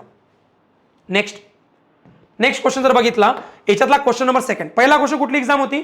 एक्झाम होती एमपीएससी कंबाईन ग्रुप बी 2025, लेटेस्ट प्रश्न आहे. आता शिक्षक भरतीमध्ये बघा, शिक्षक भरतीचा सुद्धा लेटेस्ट प्रश्न आहे. काय म्हणू शकतो? काही समजत नाही सर मला याच्यामध्ये, फक्त एवढं समजते हे जे डबल इन्व्हर्टेड कॉमामध्ये वाक्य आलेलं आहे ना, हे असते डायरेक्ट स्पीच. आणि त्याच्यामध्ये जर सुरुवातीला WH वर्ड आहे आणि जर एंडिंगला क्वेश्चन मार्क आहे तर हे असते इंटरोगेटिव्ह. आता हे जर इंटरोगेटिव्ह आहे तर तुम्हाला माहित आहे कंजंक्शन कशाने जोडायचं, डिपेंड करते. WH वर्ड असेल तर WH वर्डने जोडा आणि हेल्पिंग वर्ब असेल तर इफ किंवा वेदरनी जोडा. यस सर, क्लिअर आहे. चला मग WH वर्ड आहे, इथं WH वर्ड असेल तर कंजंक्शन सुद्धा वाक्य जोडताना सुद्धा WH वर्डच तो व्हाय आला पाहिजे.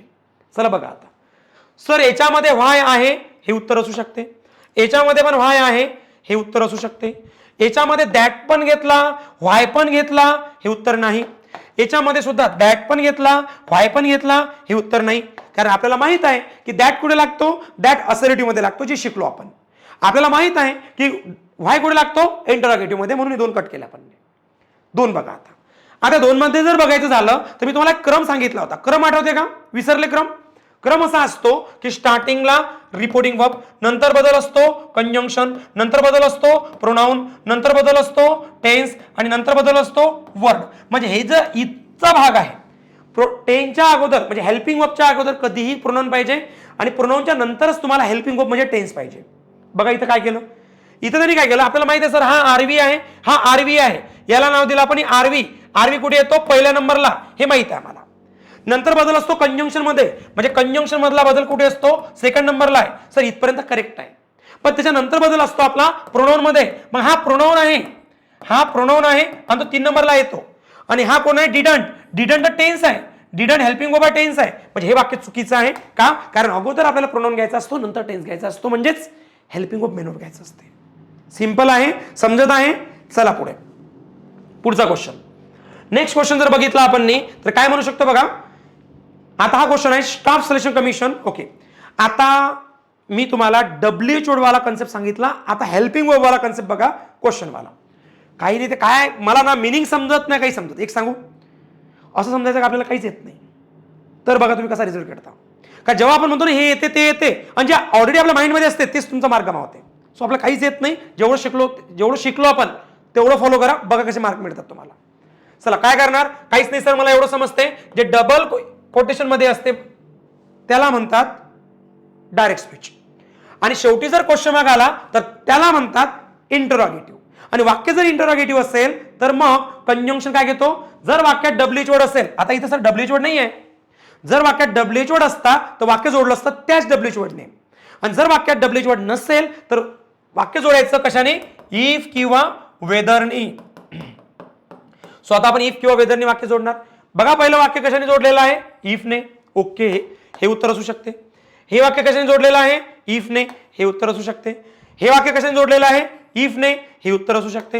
हे वाक्य कशाने जोडलेलं आहे? वेदरने. यस, हे पण उत्तर असू शकते. चला ठीक आहे. 5 कंडिशन असतात, सर्वांना माहित आहे. मग 5 कंडिशन पैकी पहिली कंडिशन जी होती कंजंक्शनची ती अप्लाय करून मला काही मिळालं नाही. मग दुसरी कंडिशन ती म्हणजे टेन्स, टेन्स मधला बदल. चला शोधा आता टेन्स मधला बदल. Will you have. Okay, will have आपण काय करणार? Would have.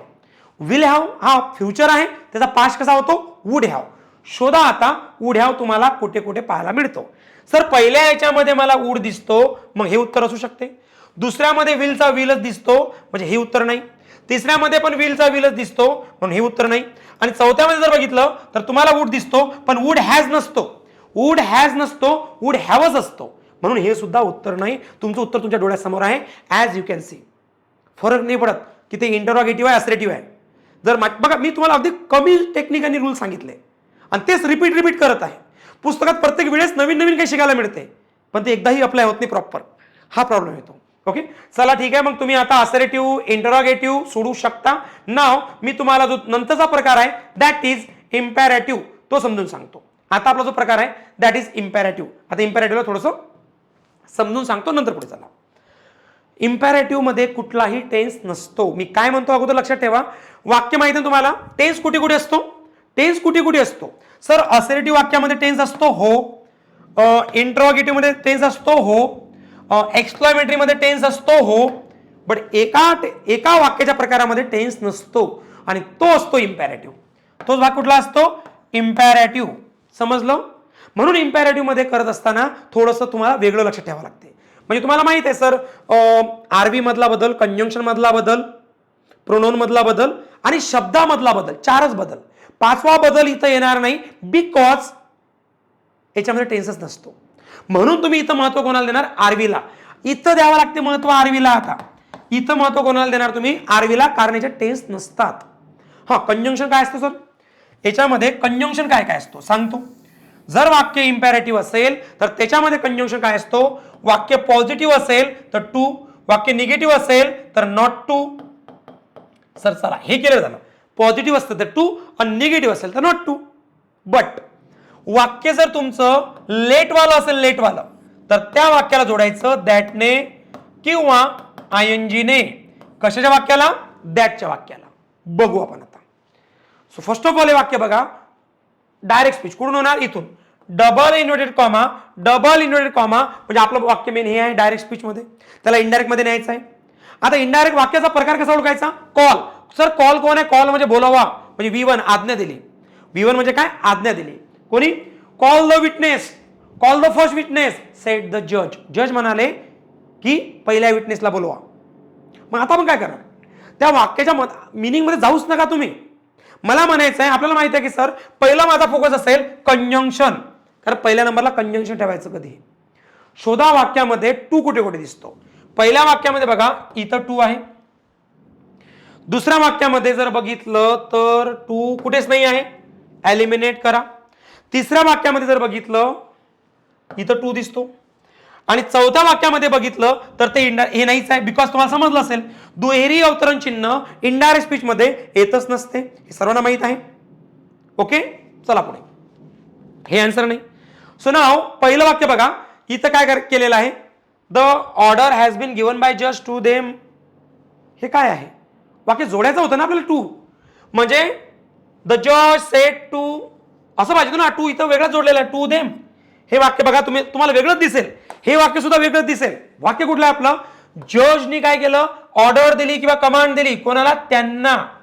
नंतर वाक्य जोडलं, या वाक्यासोबत ते वाक्य जोडलं, to call the first witness. It will be your answer. चला आणखी सोपं करून सांगतो. दुसरं वाक्य बघा, हा प्रश्न बघा. The poet said let not. आता इथं वाक्य नेट आहे, लेट आहे. मग जेव्हा जेव्हा वाक्यामध्ये सुरुवात लेटनी झालेली असते, सुरुवात लेटनी झालेली असते, ते वाक्य जोडणार कशाने तुम्ही?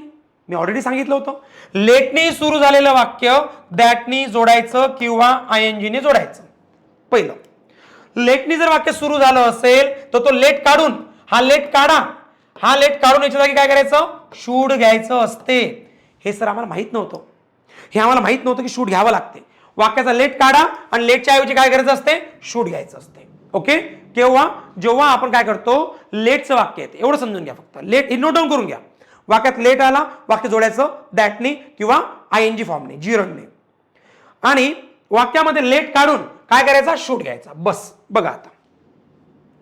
The poet sed that. Sir that इथं आहे, दॅट इथं आहे, दॅट इथं आहे आणि दॅट इथं आहे, म्हणजे कंजंक्शन दॅट सगळीकडे आहे. आणि आम्हाला समजलं की लेटचं वाक्य जर आलं तर वाक्य दॅटने जोडायचं.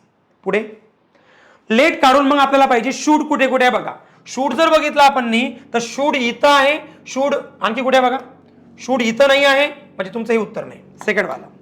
हा, शूड इथं पण नाही, मग तुमचं उत्तर हे पण नाही. हा, शूड इथं आहे, मग तुमचं उत्तर हे असू शकते. पण दोघांमध्ये फरक काय बघा बरं आता. The poet sed that ambition should not mock. Okay, इथं काय दिलं? देअर. आणि इथं काय दिलं? इट्स. ओके, हा फरक आहे. मग आता तुम्ही बघा, the poet said let not ambitious mock there. Obviously there आहे तर देअरचा देअरच राहणार ना. इट्स काऊन घेता तुम्ही? जर तो बाहेरचा व्यक्ती आणखी बाहेरच्या व्यक्तीला म्हणतो देअर, त्यांच्या. मला काय म्हणायचं समजून घ्या. एक बाहेर व्यक्ती आहे, जेव्हा तुम्हाला काही समजत नाही ना प्रोनाउन बद्दल, तेव्हा मी सांगतो तेवढं लक्षात ठेवा फक्त. आपण एका रूम मध्ये बंद आहोत, बाहेर कोणीतरी आहे आणि बाहेरचा व्यक्ती आणखी तिसऱ्या व्यक्तीला म्हणतो, तिसरा ग्रुप आहे काहीतरी, तो म्हणतो की त्यांच्यासाठी युजफुल असेल, काहीतरी XYZ थिंग्स असेल, त्यांच्यासाठी युजफुल असेल. आता तुम्ही त्या व्यक्तीला काय म्हणणार? त्यांच्यासाठीला. तुम्ही म्हणा सर आम्ही पण त्यांच्यासाठीच म्हणू. मग कॉमन सेन्स आहे ना. तो बाहेरचा व्यक्ती त्यांना त्यांच्यासाठी म्हणतो, तर आपण सुद्धा त्यांना काय म्हणणार, त्यांच्यासाठी. मग हा बदल कशाला होणार, मग इथं देअरचा काय पाहिजे, देअरच पाहिजे. मग देअर कुठे आहे, पहिल्यामध्ये. कुठे नाहीये, चौथ्यामध्ये. चला आणखी वाक्य घ्या. समजा त्या कठीण काही नाही, एकदा जर प्रॅक्टिस केली ना तुम्ही, अगदी सोपा टॉपिक आहे डायरेक्ट इंडायरेक्ट स्पीच. आणि एक सांगतो आणखी, जेव्हा जेव्हा तुम्हाला असं वाटतं की खूप कठीण चॅप्टर आहे आणि तुमचा स्कोर येत आहे, feel be happy. Why, because तेव्हा कॉम्पिटिशन काय, जी कॉम्पिटिशन अशी असते ना, ती डायरेक्ट अशी होऊन तुम्ही असे होता. कारण हा सर्वांच्या नजरेमध्ये कठीण टॉपिक आहे आणि तुम्हाला तो आणखी सोपा वाटत आहे. याचा अर्थ तुमचा चान्स जास्त आहे आता ओके पोस्ट घेण्याचा. पण एखादा ऑलरेडी चॅप्टर सोपा आहे क्वेश्चन टॅग सारखं आणि तुम्ही म्हणता सर असं समजलं मला, कॉम्पिटिशन पण तशीच आहे ना, सोपं पण तेवढंच आहे. मग तिथं एवढं हॅपी फील नका करू. ओके चला ठीक आहे. आय होप लक्षात आलं असेल मला काय म्हणायचं आहे. सो नेक्स्ट सेंटेन्स बघा की हे जे डबल कोटेशन मध्ये वाक्य असते याला म्हणतो आपण, इथं डबल कोटेशन कुठपर्यंत आहे, वाक्य कुठे, ओके त्यांनी इथं विसरले असतील. The magician said to the boy make haste and give me the lamp. Okay घाई कर आणि मला लॅम्प दे. ओके काहीच माहित नाही सर मला, काहीच समजत नाही. एक समजते, वाक्य मी जोडणार to positive, not to negative. लेटचं असेल तर दॅट नाही, ते वाक्य जोडणार टू ने. का, कारण पॉझिटिव्ह आहे, इथं टू आहे. ओके इथं टू आहे, इथं टू आहे आणि इथं पण टू आहे. बट बट बट टू कसा लागला पाहिजे, टू कसा लागला पाहिजे, the magician said to the boy, इथं टू लागला पाहिजे. बरोबर, द बॉय आणि मेक या दोघांच्या मदत टू लागला पाहिजे. शोधा असं कुठे कुठे दिलेलं आहे सर. बघा इथं द बॉय आहे आणि इथं मेक आहे आणि दोघांच्या मदत टू आहे, म्हणजे तो बरोबर आहे. पुढे चला, इथं परत बघा, इथं बॉय आहे आणि इथं मेक आहे, दोघांच्या मदत टू आहे, म्हणजे तो बरोबर आहे. इथं बघा द बॉय आहे, मेक आहे, दोघांच्या मदत टू आहे, म्हणजे बरोबर आहे. इथं बघा द बॉय आहे, मेकिंग, चुकलं वाक्य. म्हणजे पहिलं काम काय करायचं आपण, पहिलं काम करायचं. तुम्ही ना सर असं केल्यापेक्षा काहीच मिळालं नाही, एवढी मेहनत घेऊन फक्त एकच तो ऑप्शन कट झालं. पण ते एक ऑप्शन तुमच्यासाठी खूप चांगलं काम करणार आहे. बिकॉज 4 मधून उत्तर काढणं खूप कठीण जाते, कारण तेव्हा आपण सगळ्यांकडे ते रूल अप्लाय करतो जे आपल्या माइंडमध्ये असतात. त्याच्यामुळे जे 100% तुम्हाला माहिती आहे की जे जेवढं कमी करू शकता तुम्ही तेवढं कमी करा. सो ना आता डील फक्त तिघांसोबत करायची तुम्हाला. कशी बघा, the magician told the boy, the magician commanded the boy, the magician अर्ज द बॉय. ओके आता सर्वात महत्वाचं याच्यामध्ये आणखी काय आहे, काय काय तुम्हाला बाकीचे वाक्य हेल्प करू शकते ते पण बघा. The magician told the boy, आता इथं सांगितलं मॅजिशियन सेट टू, आता इथं सेट टू दिलेला आहे. मग सेट टू मध्ये तुम्हाला काय काय फरक दिसतो बघा बरं, काय काय वेगळं दिसतो चेक करा आणि तुम्ही याचं मला उत्तर द्या कमेंट बॉक्समध्ये, चालेल. सो हा तुमचा आहे ऍज अ होमवर्क वाला क्वेश्चन. सर्व विद्यार्थ्यांनी नक्कीच मला कमेंट करा की तिघांमधून करेक्ट कुठला आहे, तुम्हाला काय फरक दिसतो, सर्व सेम आहे की कुठे काही फरक दिसतो, नक्कीच कमेंट बॉक्समध्ये सांगा. सो नाव मी शेवटचा टॉपिक सांगतो, तो म्हणजे एक्सक्लामेटरी. नंतर तुम्ही काय असाल, प्रत्येक प्रश्नाचं उत्तर द्यायला रेडी असाल. सो नाव लास्ट टॉपिक बघूया आपण, त्याचं नाव आहे एक्सक्लामेटरी. आता बघा एक्सक्लामेटरी मध्ये सुद्धा तुम्ही काय करणार, कंजंक्शन काय करणार, दॅट घेणार, आरवी काय करणार, एक्सक्लेम घेणार, काय घेणार, एक्सक्लेम घेणार आणि टेन्स मध्ये बदल करणार, तुम्हाला माहित आहे. पण अगोदर प्रोनाउन मध्ये बदल, समजून घ्या क्रम, नंतर टेन्स मध्ये बदल, नंतर वर्ड मध्ये बदल, असं स्टेप बाय स्टेप तुम्हाला जायचंय. चला मग आता आरवी एक्सक्लेम, कंजंक्शन दॅट, नंतर प्रोनाउन, नंतर टेन्स मध्ये बदल, नंतर शब्दामध्ये. नियम तेच आहे. पहिला प्रश्न बघा, Maha TET paper number 1 2021. O what a lovely day she exclaimed. जाऊ द्या, काही समजत नाही, समजते, जे काही असेल सोडून द्या. पहिला प्रश्न आहे वाक्य जोडायचं कशाने, आन्सर आहे दॅटने. शोधा दॅट कुठे कुठे दिलेला आहे. दॅट सर इथं दॅट दिलेला आहे, मग हे आन्सर असू शकते. इथं दॅट दिलेला आहे, हे आन्सर असू शकते. इथं पण दॅट दिलेला आहे, हे आन्सर असू शकते. ऑल करेक्ट मला माहित नाही अजूनपर्यंत, मग मी ऑल करेक्ट पण उत्तर बरोबर म्हणतो इथपर्यंत. आता प्रश्न असा आहे की सर कंजंक्शन तर अप्लाय केला, आता मला टेन्स बघायचा आहे. टेन्स बघा कुठला आहे, टेन्स आहे what a lovely day. Sir टेन्सच समजत नाही. असं वाक्य आल्यानंतर जेव्हा टेन्स समजत नाही तेव्हा तो टेन्स सिंपल प्रेझेंट असतो. खूप साऱ्या विद्यार्थ्यांना माहित नसेल, जेव्हा टेन्स दिलेलं नाही की what a lovely day it is, काय असते शेवटी, इट इज लपलेला आहे, म्हणजे तो प्रेझेंट टेन्स असतो. ओके, जेव्हा टेन्स दिलेलाच नसतो तो प्रेझेंट टेन्स असतो. मग हा जर प्रेझेंट टेन्स आहे तर तुम्हाला काय करायचं आहे, पास्ट टेन्स करायचं आहे. चला पास्ट टेन्स करूया. शोधा आता कुठे पास्ट टेन्स आहे आणि कुठे नाही आहे. सर इथं पास्ट टेन्स घेतला त्याने, इथं सुद्धा पास्ट टेन्स घेतला, पण इथं प्रेझेंट ठेवला म्हणून आपलं उत्तर तिसरं नाही, म्हणून आपलं उत्तर चौथं नाही, कारण ऑल तर करेक्ट नसतील जाता. सो आपल्या समोर आता दोन ऑप्शन्स आहेत. शी एक्सक्लेम विथ प्लेजर बरोबर आहे, शी एक्सक्लेम इथपर्यंत पण बरोबर आहे. बट तुम्हाला माहित आहे याच्यामध्ये काय महत्वाचं असते, हे जे शब्द आलेले असतात व्हॉट किंवा व्हॉट किंवा हाऊ, हे शब्द आपल्याला काढायचे असतात आणि याच्यासाठी काय करायचं असते, व्हेरी किंवा अव्हेरी घ्यायचं असते. कंपल्सरी नाही आहे घ्याच म्हणून, पण ते शब्द काढायचे असतात. हे डायरेक्ट स्पीच मधून इनडायरेक्ट स्पीच मध्ये जेव्हा जाता हे व्हॉट वाले शब्द आपण घेत नसतो. आलं लक्षात. आणि तुम्ही म्हणा नाही सर एवढं तर मला समजत नव्हतं, मग कसं काय, तर सांगतो कसं. तर पहिला बदल तुम्ही कुठे केला, आरवी मध्ये. ओके, दुसरा बदल तुम्ही कुठे केला, या कंजंक्शन मध्ये. चला ठीक आहे. मग तिसरा बदल तुम्ही कुठे करणार, प्रोनाउन मध्ये. वाक्याचा प्रोनाउन कोण आहे, इट. मग तुम्हाला काय पाहिजे होतं, इट. मग तो इट इथं आलेला आहे, इथं नाही. ओके, असं सुद्धा तुम्ही उत्तर काढू शकले असते. पुढे झाला नेक्स्ट क्वेश्चन काय म्हणतो, हाऊ अमेझिंग इट इज. बघा ते हाऊ अमेझिंग पण सांगू शकले असते तुम्हाला, पण इट इज दिलं त्यांनी, आणि नसतं दिलं तर ते मनाने लिहिलं असतं आपण. बघा पहिलं आपण हे दोन्ही वाक्य कसं जोडणार, असं जोडणार. आय सेड, या सेडच्या नंतर काय येणार, टू, आणि टूच्या नंतर काय येणार, हे वाक्य येणार. बघू आपण आता टू ने वाक्य कुठे कुठे जोडलेलं आहे. सॉरी टू नाही, दॅट, कारण कन्सेप्ट आपला एक्सक्लेमेटरीचा आहे, इम्पेरेटिव्हचा नाही. शोधा दॅट कुठे कुठे. दॅट इथं आहे, दॅट इथं पण आहे, दॅट इथं पण आहे, आणि दॅट इथं पण आहे, सोडून द्या. नंतर टेन्स बघा, इट इज प्रेझेंट टेन्स आहे, तुम्ही करणार इट वॉज पास्ट टेन्स करणार, पण हा त्यांनी प्रेझेंटच ठेवला, हे उत्तर नाही. हा त्यांनी पास्ट घेतला, हा पण पास्ट घेतला, मग हे दोन उत्तर असू शकतात. हा त्यांनी प्रेझेंटच ठेवला म्हणून हे उत्तर नाही. सो आपण म्हणणार आपल्याला सेड नाही पाहिजे, आपल्याला हवं असते काय, आपल्याला हवं असते एक्सक्लेम, म्हणून उत्तर आपलं दुसरं आहे. संपलं, इझी आहे. आणखी एक प्रश्न देतो की जो तुम्हाला सोडवायचा आहे, हा वाला प्रश्न ज्याचं उत्तर तुम्हाला द्यायचं आहे. दोन प्रश्नाची उत्तरे तुम्हाला कमेंट बॉक्समध्ये मांडायची आहेत. आय होप आजचं लेक्चर तुम्हाला नक्कीच समजलं असेल. हे वाक्य, हे जे लेक्चर होतं हे होतं direct indirect speech.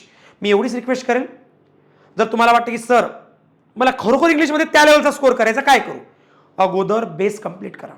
Without base, तुम्हाला माहित आहे आपल्याला, मी बेसिकमध्ये खूप शिकवलं, बेसिकचे जवळपास 15 लेक्चर्स घेतले मी, तुम्ही बिलीव्ह करणार नाही. या 15 लेक्चरमध्ये वाक्याचा प्रकार कसा ओळखायचा, पार्ट ऑफ स्पीच कशी ओळखायची, सेंटेन्स कसं बनवायचं, हेल्पिंग वर्ब कसा असतो, मेन वर्ब कसा असतो ओळखायचं, वर्बचे फॉर्म काय असतात, वाक्य तयार कसं होते, subject, helping verb, main verb, object कसं ओळखायचं, अगदी डिटेलमध्ये, ज्याच्याशिवाय तुम्ही इंग्लिशमध्ये पैकीच्या पैकी स्कोर करू शकत नाही. आणि सर्व बेसिकचे 15 लेक्चरच्या पुढेच मी शिकवणं चालू केलेलं आहे.